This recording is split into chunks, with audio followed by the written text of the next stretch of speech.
नमस्कार दोस्तों, मैं मृत्युंजय आपका स्वागत करता हूं हमारे इस चैनल सटीक परामर्श में। और अभी हम लोग गोवा में हैं, पणजी में।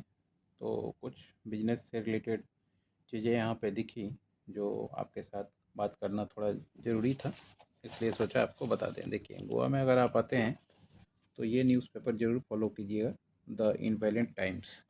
ये हमेशा चलता है और इसमें ही लोकल जितनी भी इंफॉर्मेशन आपको चाहिए गोवा से रिलेटेड आपको मिल जाता है। देखिए, ये एक न्यूज़ है जो आपको दिख रहा है कि गोवा लैगिंग इन food processing infrastructure aimed policy.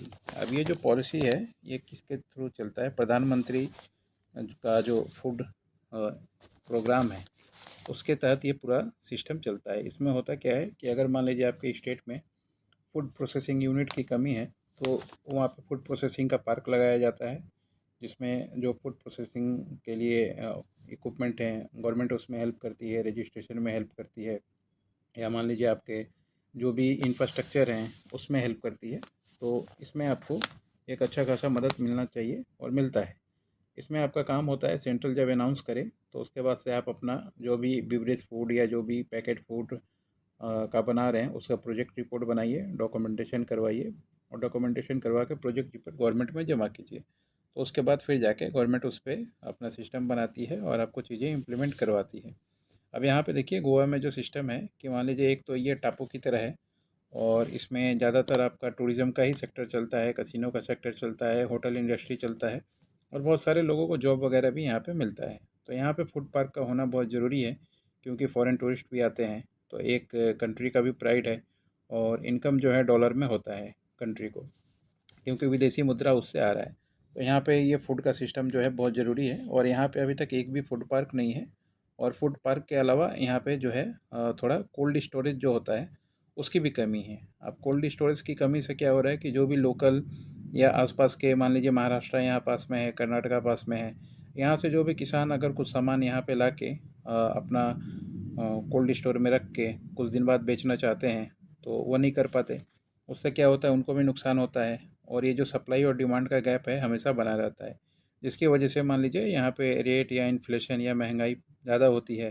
Hotel वालों को ऊंचे दाम में सामान खरीदना पड़ता है और टूरिस्ट वगैरह भी जो आते हैं उनको भी ऊंचे दाम में सामान खरीदना पड़ता है। तो ये 3-4 समस्याएं हैं जिनका समाधान ऐसे हो सकता है कि अगर गोवा की गवर्नमेंट कोई प्रोजेक्ट बना के दे या इंडिविजुअल सरकार इस पर नोटिफिकेशन डाले। और नोटिफिकेशन आने के बाद आप बिजनेसमैन हैं तो आपका काम है, जैसे ही आपको एरिया मिलता है या इंडस्ट्रियल एरिया अलॉट होता है तो आप अपना फूड पार्क का या फिर मान लीजिए कोल्ड चेन का, उसमें गवर्नमेंट जो सब्सिडाइज लोन देती है उसके ऊपर प्रोजेक्ट बनाइए और प्रोजेक्ट फाइल कीजिए और अच्छा बिजनेस चलेगा, क्योंकि यहाँ पे कंजम्पशन अच्छा है और ठीक ठाक शहर है। आपको काम करने में किसी भी तरीके का डिस्टर्ब नहीं है। हम लोग तो करीब मान लीजिए 3 दिन से यहाँ पे ठहरे हुए हैं, देख रहे हैं सारा कुछ और भी कुछ जो बिजनेस टर्म्स था उसके लिए।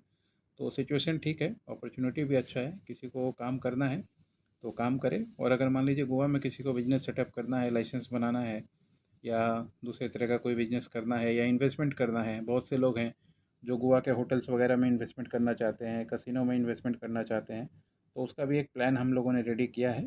तो उसके लिए आप पर्सनल डिस्कशन कर सकते हैं, इसको ये वीडियोस में वो नहीं बताया जा सकता क्योंकि बड़ा अमाउंट है, बड़ा गेम है।